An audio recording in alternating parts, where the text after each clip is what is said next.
T-minus 20 seconds.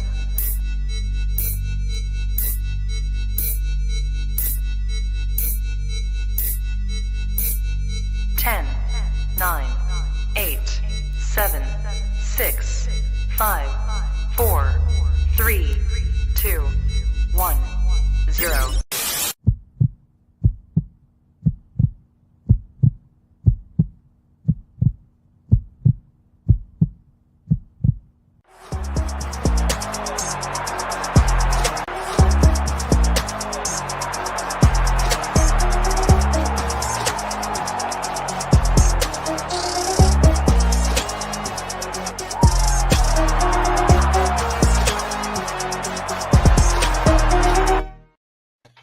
Hello, everybody, and welcome back. It is time for Week 5 of Out of the Tunnel. It is time for Week 5 of college football. It is an action-packed weekend. It is the most ranked matchups we've had in a single day since 2017. So it's going to be an exciting day all across the board. We have conference championship rematches from last year. We have rivalry games. We have SEC clashes. Just games across the board that are going to be so much fun. And we are here to break everything down for you guys and get you ready for the day. Nick, let's get started with you. You guys are Penn State lovers, we get it. But there has been a little controversy, especially from the fans, about who should be playing quarterback for Penn State, whether it's Drew Allar or Sean Clifford. So let's start with you guys, and let's see who you guys think should be starting quarterback. And let's have a little debate here to start our Saturday. Yeah, so I just want to say I used Penn State as an example for coming up with this, but we've seen it a couple times in previous years. This is the first time that it's been kind of brought to my attention as such a big deal, only because of being a Penn State fan. But you got a talented veteran quarterback, you got a slightly less talented veteran quarterback, a very talented true freshman, and you're sitting there thinking which one should start. So I'm going to give my opinion here. I personally think that Drew Allar should start. And I'm not just saying that because, we've seen Clifford for the last, what feels like 15 years, and, we have a chance to have a really talented guy in at quarterback. But for Penn State as a specific example, so realistically thinking, now obviously, in college football, anything can happen. You could end up going 12-0 at any given season. But realistically speaking, nobody really sees Penn State getting past maybe 10-2, unless they happen to squeeze a game away from Michigan or Ohio State, which, like I just mentioned, anything can happen, anything's possible. But realistically, you're looking at like 10-2 with Sean Clifford as far as expectations go. In my personal opinion, I think those expectations could be exactly the same with Drew in there. Maybe, 9-3 as a freshman, you go into Michigan or play against Ohio State. It can get tricky, but nonetheless, you're talking about a 1 to 2 game difference here. And when I look at especially Penn State, we've seen what Sean Clifford can do. We know what Sean Clifford's ceiling is, and we know what his floor is. And when you look at those things, like as a team, yes, your goal every season is to go win a natty, obviously. But when you have a team like this that could, squeeze out 2 wins and happen to make a college football playoff, when we look at teams like Georgia and Bama, I don't think Penn State competes with either one of those, especially Georgia. So you got to look at the overall big picture here. Yeah, we could get Sean Clifford, maybe happen to squeak out an 11-1 season, depending on how the losses. Say we beat Michigan and then lose slightly to Ohio State. Depending on how things end up falling into play, whatever. But you look at, say we hit the floor with Drew Allar, and it's 9-3.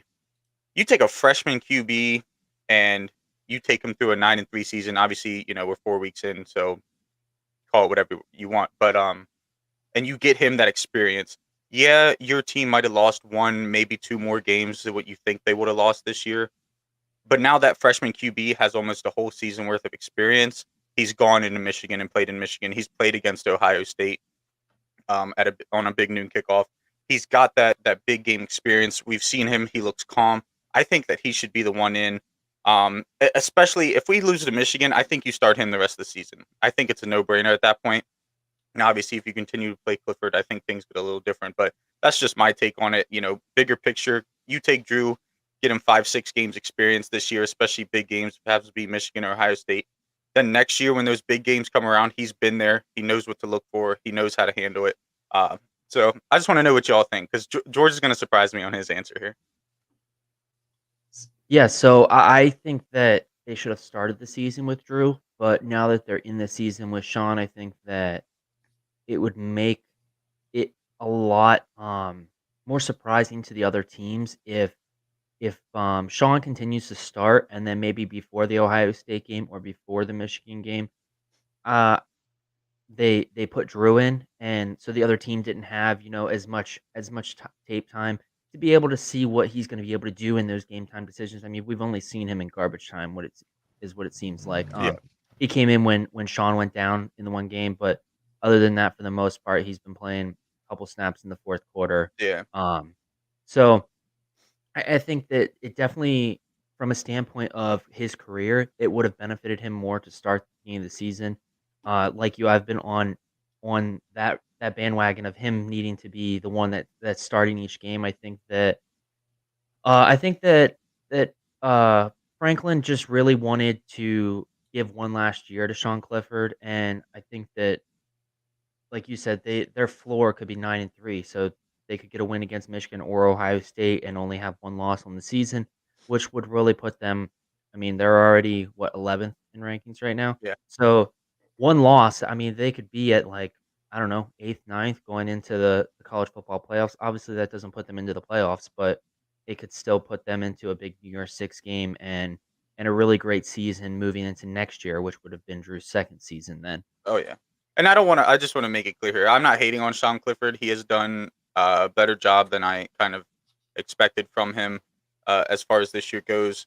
But again, this is more of a general, like, hey, if you got this talented guy, but this true freshman's more talented, it just happened to be a Penn State thing. No hard feelings against Clifford there, but just a conversation piece for this nice, beautiful, rainy Saturday morning. Yeah, no, I'm agreeing with Slade. I think you leave Clifford in for now. He doesn't give you a reason that he needs to be benched. Yeah, he's made some mistakes, but he's also, I mean, we talked about it after the Auburn game, is he didn't do anything to put you in a situation that Auburn could have won that game. And that's what Sean Clifford gives you. He's not going to go out there. He's not going to throw for 400 yards and 5 touchdowns unless they're playing Northwestern like they are today. He's not going to have those over-the-top flashy stats like Alar might. We looked at it a little bit here. Yeah, Alar hasn't played that much, and he has looked pretty good in the times that he has played. He has a 53.8 QBR, which again, he's playing scrubs at that time. Clifford, although in the season, his one interception came in that Purdue game. Other than that, he's looked really good. Again, you don't want to change quarterbacks right now full time unless you absolutely need to, unless it's an injury, unless Clifford's going out there. If you guys go to Michigan in 2 weeks and Michigan beats you by 36 points because Clifford just can't stop turning the ball over, then yeah, it might be time to make a change there. But for me, you don't want to mess up the flow of your offense. This offense has looked really, really good with Clifford behind center. You're running the ball really well again. And again, that would help alleviate the pressure of putting Alar in because you have to rely on him making every single play. But for the time being, I would leave Clifford in. Your offense is doing well. Again, if like Slade just said, if you would have started Alar at the beginning of the season, yeah, I think you would have been fine, and that probably would have been the better route to go. We saw it a couple years ago with Oregon when Justin Herbert was coming up. We had the transfer in. We sucked. I think we only won like 3 games up until the Utah game. We said, okay, we're going to put Justin Herbert in. He goes out there. I think the first game we got blown out, but the second game, he kind of got his foot in. We went out there, and we beat a number 7 ranked Utah team on the road. And that's kind of where the legend of Justin Herbert began. And I would understand putting Alar in that situation, like, hey, Penn State's really struggling this year. They're not where we expected them to be. I would argue they're above where we expected them to be. Yeah. Like I said, going into the Michigan game, they could definitely be inside the top 10 in the rankings. By the time that game rolls around, we will have the college football rankings. So that'll be interesting to see.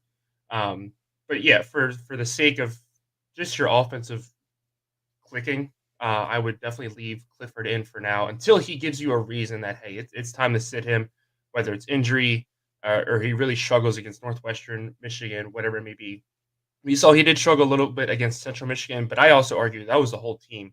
It wasn't just Clifford. Alar even got some playing time. He didn't look the greatest against Central Michigan. I don't know what it is about those MAC teams, but they look really good this year against other opponents. But um, aside from that, he has looked really good. And again, he's putting Penn State in situations where the game isn't necessarily on his shoulders, and he's not doing anything to cost them the game. He's not going Yeah. out there and ruining your guys' day. Just so for just those reasons alone, I'd say, okay, let's leave Clifford in. He hasn't given us a reason to bench him. Yeah. And let's just stick with him. All right, moving on. Yesterday, it was announced that Air Force had some recruiting violations. These are the same kind of violations LSU got hit for with COVID-19 recruiting violation. You were supposed to have guys on campus. You weren't supposed to have unofficial visits, anything like that. And it's come out that a few coaches went and saw recruits during this time.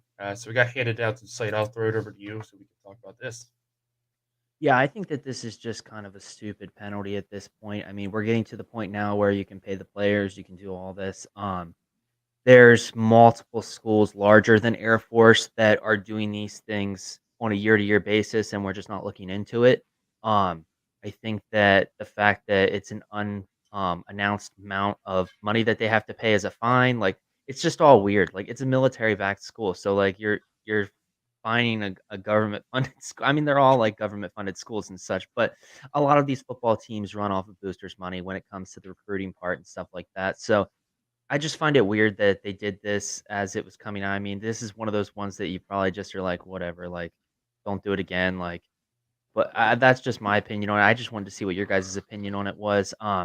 Obviously, they had players there during the dead period in 2020, so it was when COVID was going on, nobody was supposed to have the recruits at the campus. They were bringing the recruits in, still giving them the dinners and stuff like that that all the schools do. They didn't quite get the Arch Manning treatment, but they were still on campus. So I just wanted to see what your guys' thoughts were on this and if you thought this was really warranted at this point, given the NIL situation within recruiting and everything nowadays. Yeah, I mean, I think they obviously deserve to be penalized if you're not going to follow the rules. I mean, yeah, it sucks that it was Air Force. They should have gone after a bigger fish, but at the same time, they're still a Division I school. They still have a football program. If they're going to break the rules, you still need to treat it as such. Um, is it a big deal? To me, not really. They're not losing scholarships. Yeah, they're losing official visit amounts. They have to take 10 players off their football roster. But at the same time, for me, a lot of these guys aren't going to Air Force just to play football. They're going there to become an Air Force officer. Um, I'm sure. Again, This counts towards their military time, right. their time playing football. So this is an easy way for them to get 3, 4 years towards their military Right. time. Yeah. But you can still go play football for them, is what I'm saying. You know, you don't have to have, even if they took away football scholarships, you can still go play football for them. Um, the reason I'm saying that is people go to the Air Force to be in the Air Force. They don't go there just to play football. Yeah, playing football helps take time off your service. But at the end of the day, if they can find workarounds like, hey, okay, we're going to bring you in on, you know, just a regular school scholarship, and other schools have done this before. Hey, we don't have the football scholarship or whatever, but or you know, we don't have recruiting hours, visit hours. Just come in, visit the school, and we'll bump into you in the hallway. We'll talk a little bit, whatever. They are not the first people that are going to find a workaround for this. They're not going to be the last. But again, they're not losing scholarships. There's nothing big here. Yeah, the probation sucks. They're not even on a bowl ban or anything. So does it? I I agree that they deserve to be fined. They got caught. Yeah, there's a penalty to pay, but I don't think it's going to harm Air Force too much. I think the biggest part is the 10-person reduced from the roster. And for them, it doesn't even matter because they just need, like, the 6 running backs because that's all they Yeah. do is run the ball. So, Nick, what were your thoughts on it? Yeah. I agree with George here. If you're, if you're gonna break the rules, you got to face whatever consequences, are coming to you at that point. Me personally, COVID was a weird time, especially in 2020 when it was first starting out. Nobody knew what to think, what to do.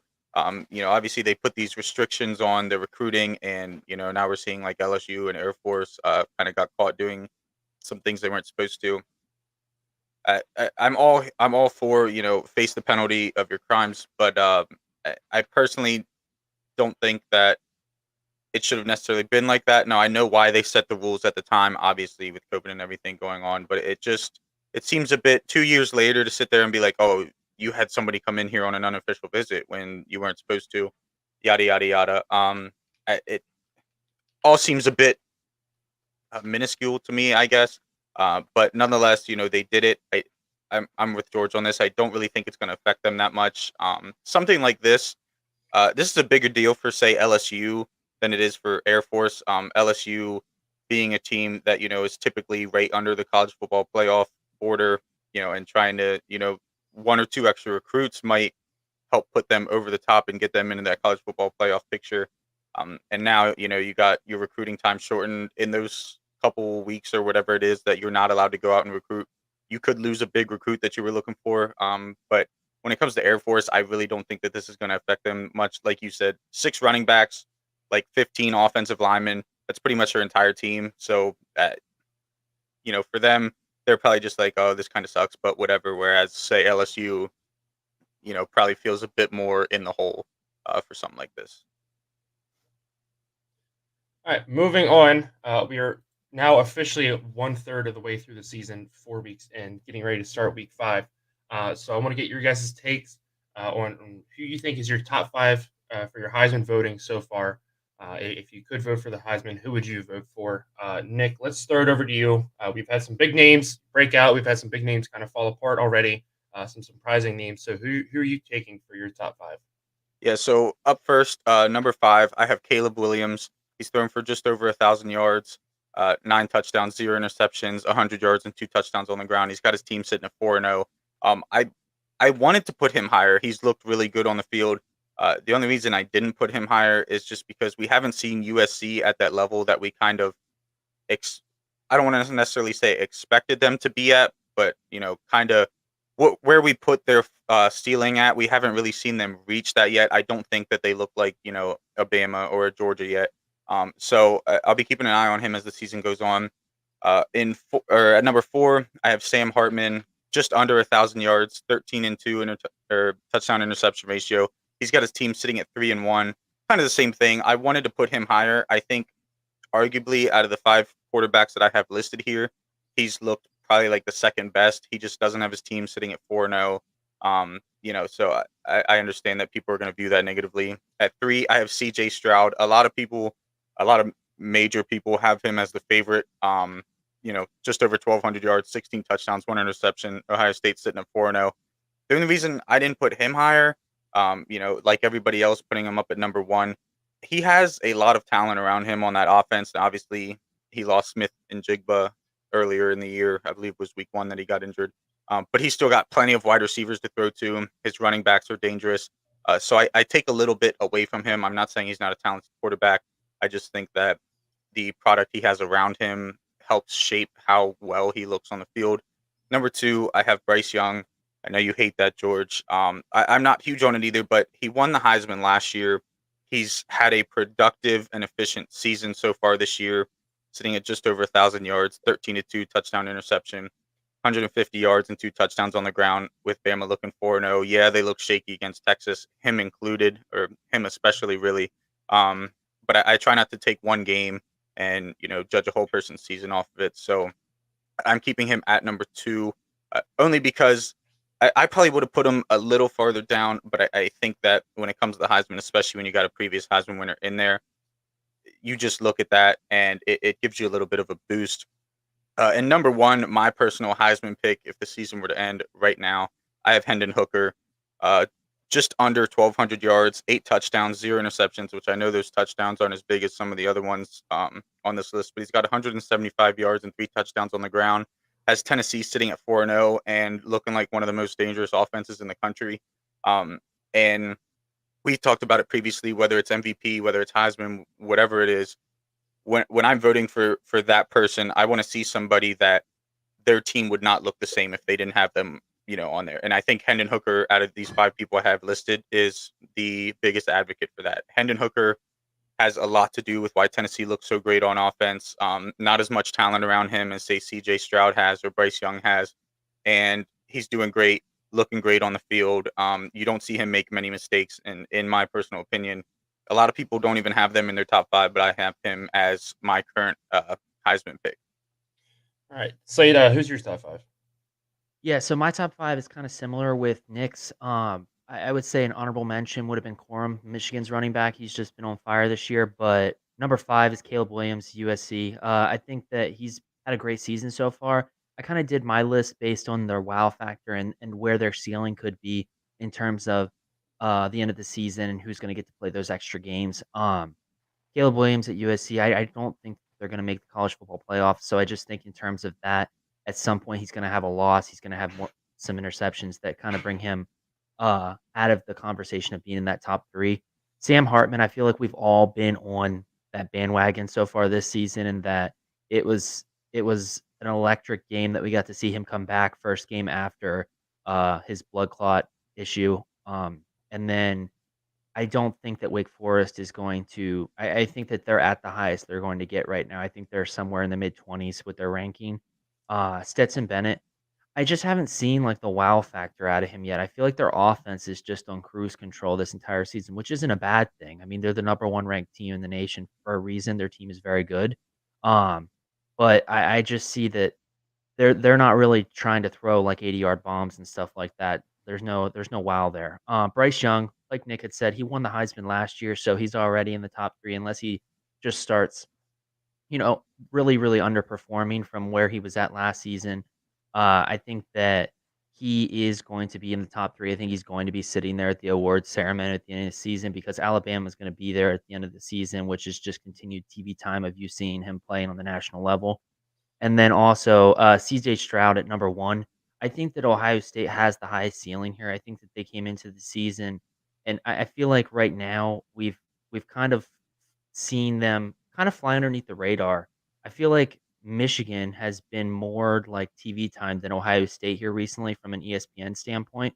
So I just think that them being able to play Penn State not on the whiteout game, it's just gonna be I think that they're gonna kinda walk through their season this year, and they're just gonna be in the college football playoffs. They're gonna be sitting on the other side of either Georgia or Alabama, and that'll be their biggest game of the season, where he's able to show up on, and and and right now, I think he has 16 touchdowns, so I think he's thrown for the most touchdowns out of all these guys also. So just in terms of sheer, power or performance from the QB position, I think that he's got that best standpoint right now. All right, for my top 5, number 5, I have talked about him, I think, just about every week for the last 3 weeks. I'm tired of Kansas getting slandered. I'm tired of Jalen Daniels getting slandered. He has over 1,200 total yards rushing and passing, 15 total touchdowns. He leads the country in QBR, and he only has 1 interception. That's his only turnover so far on the season. Again, like Nick said, if I'm looking at this voting standpoint from who has helped their team the most, whose team would not be in the same situation with a different quarterback, different running back, or however you want to look at it. Kansas is absolutely in that boat. I think Jalen Daniels has been one of the best quarterbacks in the country this year. Number 4, Sam Hartman. Like you guys said, we've gone over his stats already. The biggest thing I want to throw in about his stats is he's done it in 3 games. He missed the first game of the year. He's come in, he's led his team. He should have won last week. The refs took away from him. His team should be 4-0 right now. If they were, I would probably even have him higher than that. But he threw for 6 touchdowns last week. Just absolutely ridiculous. Number 3, I have Hendon Hooker. We've seen what he has done, and I would agree that, again, Tennessee would not be in the same place they are right now if it wasn't for Hendon Hooker. The biggest thing in the back of my brain, I see them losing 2 big games coming up, at least. Again, his team's going to fall down the rankings. He should still be in the Heisman conversation, but I know Heisman voters are going to hold that against him. Number 2, I have Muhammad Ibrahim from Minnesota. Number 2 in rushing touchdowns, number 2 in rushing yards, and 2nd in yards per game. And the other thing is Minnesota has the number 2 rushing offense right now behind only Air Force. He is a big reason why. He is what is Tanner Morgan has looked really good. Muhammad Ibrahim has looked even better. He is, I would say, the best running back in the Big Ten this year until, we see some of these other schools step up. But I would argue he is the best running back in the Big Ten in 2022. And number 1 is CJ Stroud for me. 2nd in passing efficiency. He's tied 1st for passing touchdowns, and he's 4th in passing yards per completion. Yeah, like you said, Nick, I understand it's his weapons mostly, but you still need to be good enough to throw to those weapons. And it's not just him throwing; he's getting the job done running the ball too. He's taking care of the football. He is. We've seen a lot of teams, and we talked about this last week, when they go to play lesser opponents. Okay, hey, listen, we're going to take the week off. We're not going to take this as seriously. Ohio State has not had that issue. We saw them kind of struggle week one against Notre Dame. CJ Stroud comes out in the second half and puts some drives together, puts his team in a position, and they go down and they win the game. And that's just the kind of quarterback I see in CJ Stroud. Until he starts to stumble, I think he's the best quarterback in the country. And unfortunately, we've seen the last few years that this is absolutely a quarterback award. Again, there's some names on here that I think deserve it more. There's some names not in my top five. Blake Corum, if he continues his pace, should absolutely be a finalist. But it's just that's not the way that people vote anymore. Will Anderson's name was thrown around a lot preseason. He has really struggled this year. You think back to the Texas game. I think he had one tackle, and it was like a big fourth down stop. But outside of that, it's a quarterback award, and I think it's going to continue to be until we see just an absolutely. If Muhammad Ibrahim goes on to break a ton of records and everything, and these quarterbacks start to struggle, he should win it. But we'll have to wait and see. Sure. Moving on, it is time as always for our cash out bets. Excuse me, upset alert. So Nick, you first. Who are you taking for your upset alert this week? Yeah, so I went with Texas A&M this week. I know it's the second time I've done this. Georgia already gave me crap about it. They're technically Mississippi State is technically favored in this game. I believe the spread is -4 last I looked at it. But Texas A&M is ranked. Mississippi State is not. That's what we go off of here on this because the AP top 25 is. I'm not going to say anything too disrespectful here, but nonetheless, Texas A&M is ranked. So I think that Mississippi State is better than their 3-1 record shows. Their only loss was a 16-31 loss against LSU, who's been arguably one of the most inconsistent teams this year. They've had very high highs and they've had very high lows, oftentimes in the same game. And I think they just happen to put their best, most complete game of the season together against Mississippi State, and they still only lost by 15. I think they should be better than 3-1. I think Texas A&M has struggled this year very often, and I think that Mississippi State's going to take advantage of that at home, and obviously the sports books do too. But whatever. Slade? Yeah, I think my upset of the week is going to be Utah. They're coming into this game after some strong wins, but they're going up against an Oregon State team that's 3-1. They had a really, really close game with USC last week. USC only beat them by 3, 17-14. I think that they're going to use that and go into this game. It kind of almost seems like they're one of those teams that's going to be able to play to their opponent's level. So they'll play a Montana State and kind of play to that level, and then the next week they play USC and can keep up with them. I just think that their quarterback Nolan, he's thrown 6 interceptions on the season, and they're still able to keep up with USC. So I think that if he can clean that up, they can really, really compete in this game today. Yeah, that's an early start too for them. It's 2:30 Eastern time, and then that'll be 11:30 on the West Coast. So a nice early kickoff for those guys. I'm going to go with Kansas State. I know Tristan's watching. They're coming off a high. They just beat Oklahoma last week on the road. History is against Texas Tech. They have lost 6 straight to Kansas State, and since 2000, Kansas State has beaten Oklahoma just 5 times and won the next game 4 of those times. The only time they didn't, they lost to Ohio State in the Fiesta Bowl. But I think this is a very good Texas Tech team. We just saw them knock off Texas last week. They struggled on the road at NC State, but they had some injuries. They just couldn't get their offense going early. They got in too big of a hole. I think that they're going to get some momentum. I think Kansas State's coming off a high. This is a Kansas State team that just lost to Tulane 2 weeks ago now. Yeah, Tulane is looking really good, but I think Texas Tech gets the win on the road this week. Moving on, it is time, as always, for our cash out bets. So let's get into those. Nick, who do you got? Yeah, so I got Minnesota -12.5. I think they've been one of the better teams. I mean, you think outside of Michigan and Ohio State, you got Penn State and Minnesota really as the only 2 teams that I see that can be true competitors, or at least attempt to be true competitors against either of those top 2 Big Ten teams. looked great all season, like you said earlier. Tanner Morgan's looked great. The running back's doing a great job. This is a overall good-looking team. Defense could be a little better, but when we're talking spread here, I don't think that the defense is enough to make up that difference of 12.5 points. So I think that Minnesota covers this fairly easily. And then for my second bet, I got the Kansas money line. We talked about it outside of the show multiple times. So we've probably mentioned it multiple times on the show too. People keep sleeping and hating on Kansas, and we're going to keep putting our money on them until they lose. So that's where I'm at this weekend. I think Kansas is going to take this game. I don't think it's going to be a blowout, but I don't think it's going to be as close as what everybody thinks. This is a very talented Kansas team, and like I said, everybody keeps sleeping on them. Slade, what are your cash out picks this week? Yeah, so my cash out picks this week is Illinois at 6.5. I think that they have a very good matchup against Wisconsin. When we just saw Wisconsin get blown out by Ohio State, I think that it showed a lot of their weaknesses, and I think it gives a lot of teams coming up the ability to kind of really attack on them. Both teams here are really good at rushing the ball.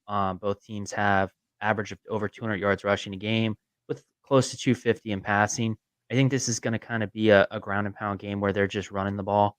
I think it's going to come down to the rush defense, but I do think that Illinois is able to cover here and possibly get the win. The second one would be Ole Miss on the money line.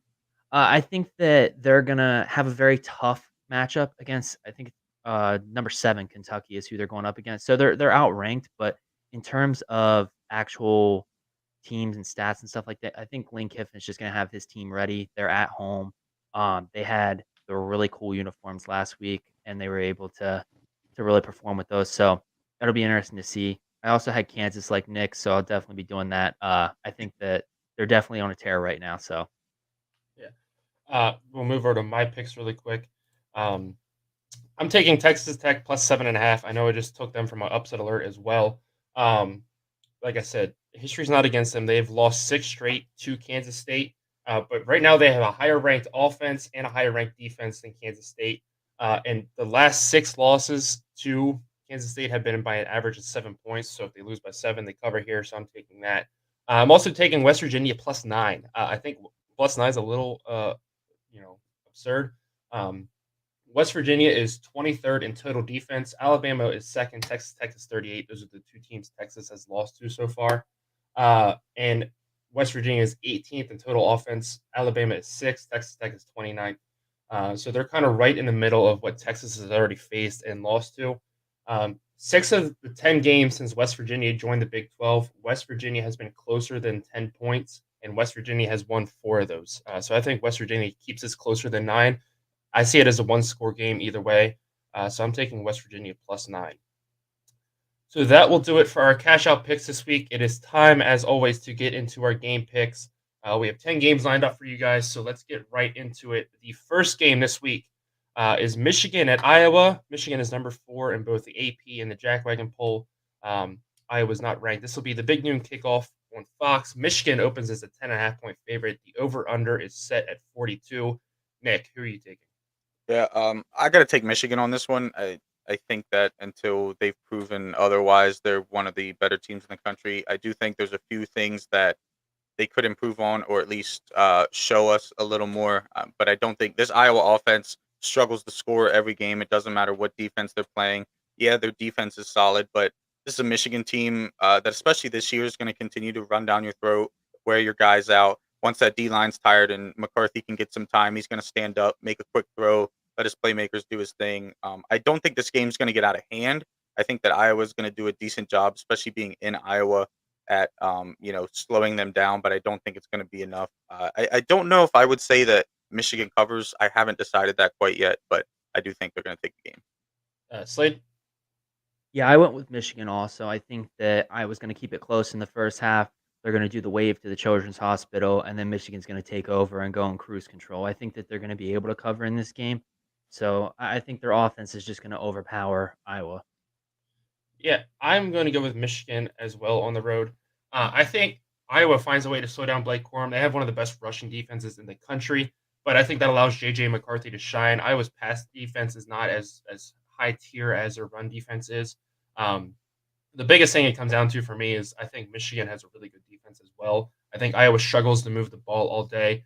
again, I think this is close. I think I don't know what it is about Michigan playing at Iowa, but they always seem to struggle there. So I think Iowa definitely keeps it close. But I think Michigan's offense is just a little too much for them. And of course, all three of us picking it. That makes this the Jack Wagon Sports Jinx Alert. And an update on the season so far. The Jinx is 5-9. Moving Getting on, closer to we even. have we have Kentucky at Ole Miss. This will be the 12 p.m. game on ESPN. Mississippi opens as a 6.5-point favorite. The over/under is at 69. Nice. Nick, who are you taking? Yeah, I went with Ole Miss on this one. No disrespect against Kentucky. I think they have a great team this year, especially all things considered when it comes to Kentucky. But it's in Ole Miss. I think the coaching advantage goes to Ole Miss, which obviously is going to help keep them in their favor. This might be the game of the week, but I think Ole Miss is going to take it. Slade? Yeah, I agree. I think that this is going to be a shootout, but I think that Lane Kiffin's going to have the better coaching perspective. So I think that Ole Miss is going to be able to get this done. 69, it might be too low there. It's going to be a lot of scoring, I think. Yeah. I'm going to take Ole Miss as well. Jackson Dart has really flown under the radar this season.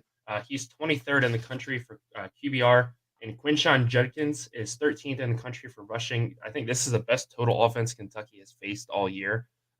They have let really crappy teams hang around so far this season. You look back to NIU last week. NIU took them down to the wire. So I think Ole Miss, again, down to the coaching, I think they're able to take care of Kentucky at home. And again, they're wearing those jerseys. You can't lose in something like that, although we just saw Houston last night lose in ridiculous jerseys. So it is possible. And Oregon always loses in cool jerseys too. So moving on, we have Alabama at Arkansas. This will be the 3:30 game on CBS. Alabama opens as a 17-point favorite. The over/under is at 61. Nick, who are you taking?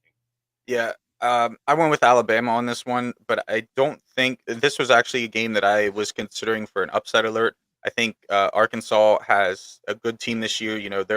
They've pretty much been around the top 25 the last like 3-4 years, as much as I can remember. And this is an Alabama team that, in my opinion, the only reason that I would have them ranked in the top two is just because the talent difference between all the other teams below them. I don't think that Alabama has shown us yet that they're a typical number one, number two ranked Alabama team that's in conversation, for the Natty at the end of the year. I just haven't seen it yet. This could be the game that we see that from Bama. Nick Saban could come out and really put it on Arkansas and say, "Hey, we're here. This is our championship again." But until I see that, I'm at least looking at Arkansas here. I think that Arkansas is going to end up covering the spread, but I think Bama's just going to be a little too much for him. Slade? Yeah, I agree. I'm going with Alabama in this one. I think that they're just an unstoppable force. I think they've got Nick Saban, and so they could really put anyone in at quarterback. And as long as Nick Saban's the one calling the plays, I think they're going to have a good chance at winning the game. Yeah, I'm taking Alabama as well. I do think this is close, though. I think Arkansas covers the spread. Their defense is really, really good. But for me, their offense just isn't there. KJ Jefferson was supposed to be one of the best quarterbacks in the country. He has not shown that to me yet. Outside of the Cincinnati game, he has really struggled at times. We saw it last week. That offense went dead in the second half, especially after that turnover that led to a scoop and score. So I don't think Arkansas's offense is what gets this done. And again, Bryce Young has yet to show me why he deserves to be in that top 5 in the Heisman list we just talked about. He has struggled really heavily against a lot of teams, not just the Texas game, week in, week out. He got, some great stats against Vanderbilt last week. I thought Vanderbilt would do a little bit better, but at the end of the day, there's a huge talent difference there. And so until he starts to impress me the way he did last year, and again, I didn't think it was that impressive last year, but there was nobody else to give the award to. And so I'm taking Alabama, but I think, like you, Nick, I think Arkansas covers. Moving on, before we get into this game, we forgot to talk about it. We did have a ranked team lose last night. UCLA upset Washington at home. That was a late Friday night game. So that'll mess up the rankings here going forward. Washington was 15th. This game, Wake Forest at Florida State. This is the best Florida State team we have seen in years. They're 23rd in the AP poll, 20th in the Jack Wagon Sports poll. Wake Forest is 22nd in the AP poll. This will be the 3:30 game on ABC. Florida State opens as a 6.5-point favorite. The over/under is set at 66. We've jinxed every game so far. I want to see if we continue this time. Nick, who are you taking? Yeah, so this was a really tough one for me. I think this is going to be another good game. I think these teams line up pretty similarly, facing off against each other. I went with Wake Forest on this one. Again, Sam Hartman. This Wake Forest team is going to come out mad. They should have had a win against Clemson last week. They did not. George mentioned the refs a little bit in that game. I think that this Wake Forest team is a whole lot better than what a lot of people are giving them credit for. And this Florida State team as well. I think people were kind of late on the bandwagon here. I thought Florida State was going to be a good team since the beginning of the year, but again, close game. I think Wake Forest is going to do just enough to kind of edge it out at the end. Slade? Yeah, I agree with Wake Forest. I don't know if it's just because we're all on the Sam Hartman bandwagon, but I Probably. think, like Nick had said, with them playing Clemson last week, they're going to come out very upset because they definitely could have had a big win last week. Had they not been playing Clemson last week and been playing like a Joe Schmo D2 school like everyone does, I think that they would have came out here and Florida State would have been able to even cover. But I think this is going to be a lot closer. And I think just based on last week, I think Wake Forest is going to be able to use that to their advantage and get the win. Yeah, I've been riding the Wake Forest bandwagon all season so far. I think they're a very underrated team in the ACC. I don't think they get enough respect. I'm going with Florida State though at home. This is their biggest home game they've had in a few years now. You could say Notre Dame game last year, but even then, I don't think people expected that much out of Florida State. So this stadium is going to be rocking when Joe Campbell is on. It is on. It is one of the best environments in college football, whether you love or hate Florida State. But for me, though, it comes down. This is going to be the best pass defense that Wake Forest has played all season. Clemson overall had the best total defense that they've played, but their pass defense is terrible. Their back half is full of underexperienced freshmen and sophomores. We saw Sam Hartman torch them last week. I don't think that's going to be the case this week. I think he still plays well. I think this is a great back and forth game. I think it goes down to the wire. It was a coin flip for me, but I think just the better pass defense is enough for Florida State to push them over Wake Forest. Moving on, we have College Game Days game of the week. We have NC State at Clemson. This will be the nightcap on ABC. Clemson opens as a 7-point favorite. The over-under is set at 45. Nick, who are you taking? Yeah, so I went with the upset on this one. I went with NC State. I compared it a lot to the Wake Forest game last week, and kind of tried to judge based off of that. I do think NC State's offense is one tick below Wake Forest's offense. I think they're a more balanced, better overall kind of offense. More complementary, I guess is the word I'm looking for. But I think that their defense is going to be the difference. They're going to be able to slow Clemson down a little more. I think it's going to be a shootout just like last week's game was with Wake Forest, but I think that NC State, we talked about it all season. If you can keep games close against these teams that you're not supposed to win against, you have a very good chance of doing it. And NC State, even in their wins, have been in close games all season long, so they know how to handle the pressure. They know what to do with it. And I think that's going to be enough to finally take Clemson down. Slade? Yeah, I'm going with Clemson here. I think that from the beginning of the season, I did not think that they would be making the college football playoffs this season.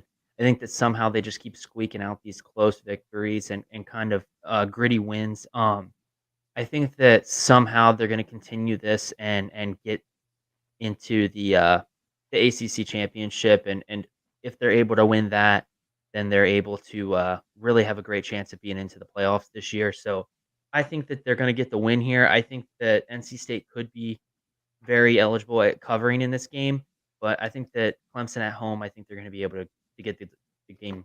Yeah, I'm having a stroke. Happens Yeah. often on the show. For me, it was hard for me to pick either team because I'm not really high on either offense.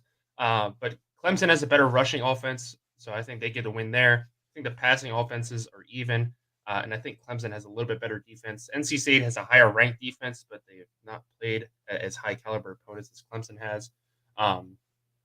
So for that reason, I'm going to take Clemson at home. And again, I think Death Valley kind of makes a difference here. At the end of the day, we used to call it Clemsoning when Clemson would, get really good teams. They, make it super far and then they lose to a random nobody. NC State has now begun to do that. They have really good teams. They should be winning a lot of these games, and then they just kind of fumble the bag. They did upset Clemson last year, so I think Clemson wants a little bit of revenge.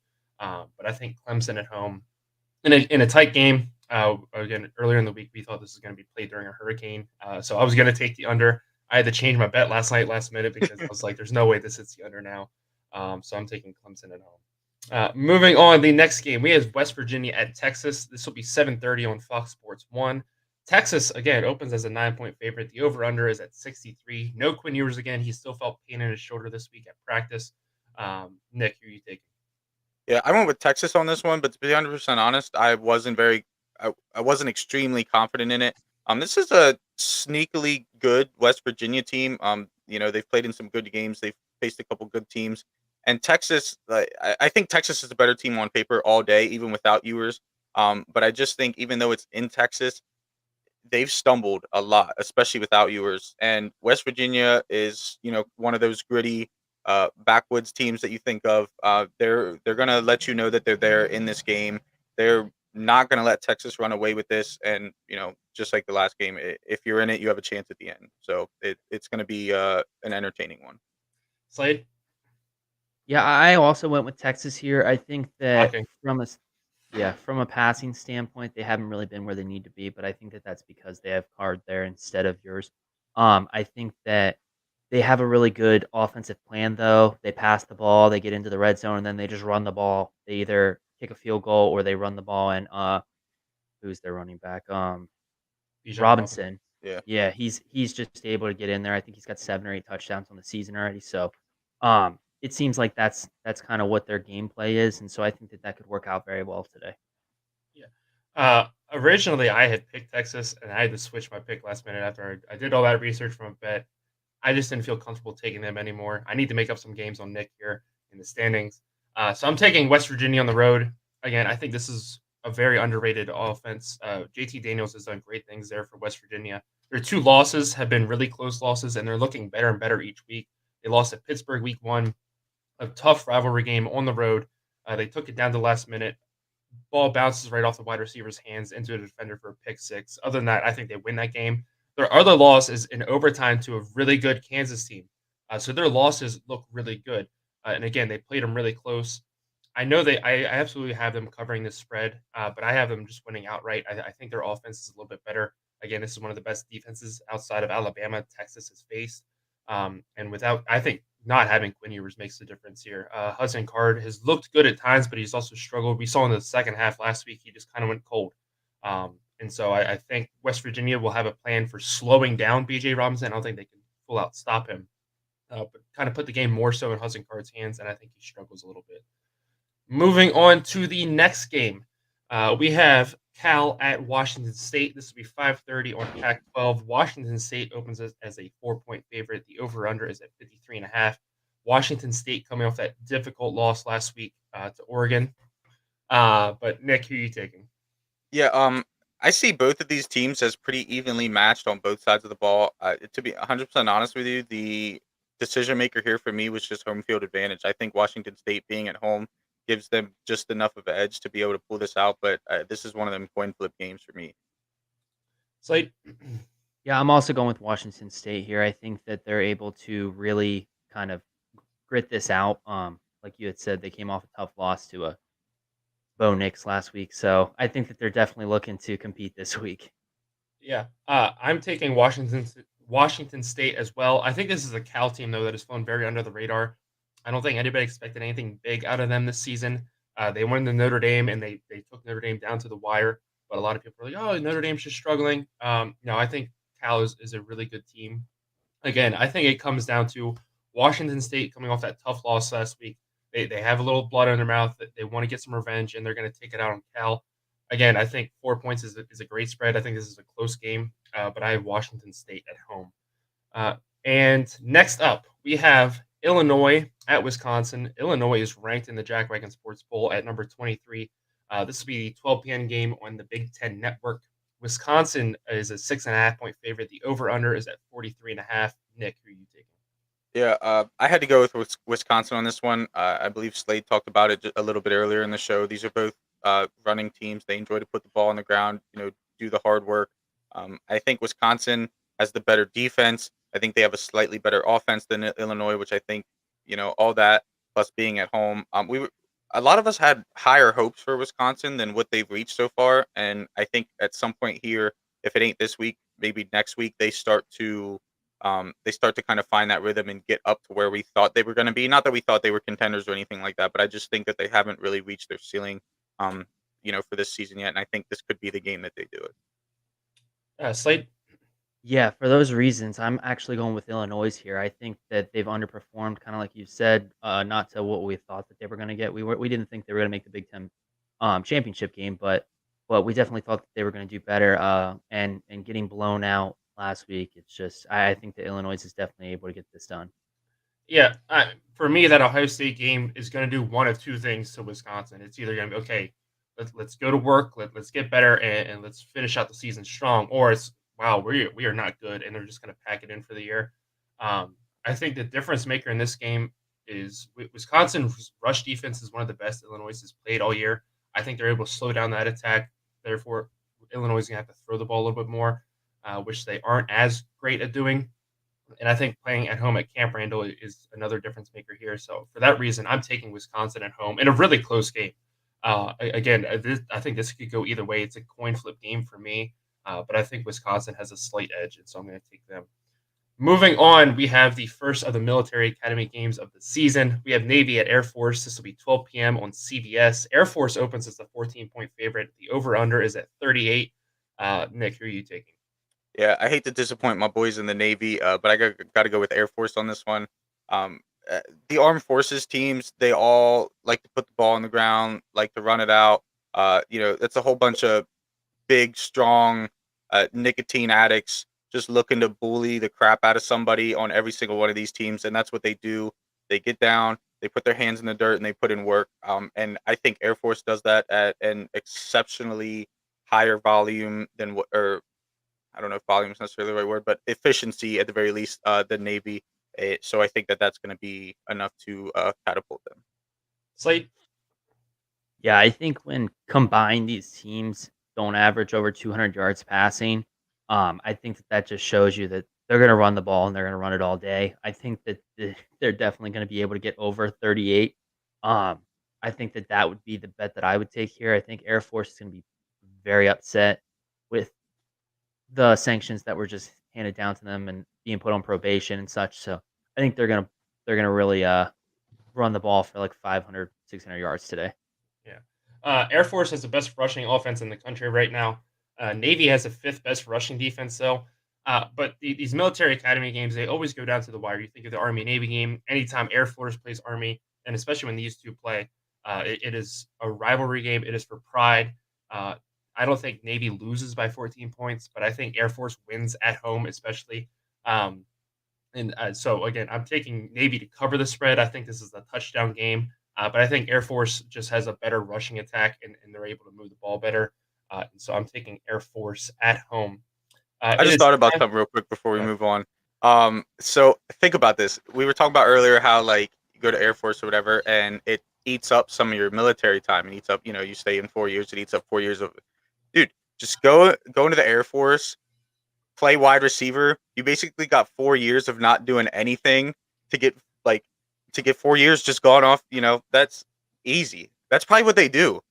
Like, why wouldn't you want to go to any other school? Don't worry about it. I'm going to Air Force. You're not going to get any catches. I don't care, man. Yeah. Moving on, it is time now for the Jack Wagon Sports Game of the Week and make our picks there. A conference championship if you score in all likelihood. And perhaps the CFP. Jackson trying to turn the corner, and he did not get there.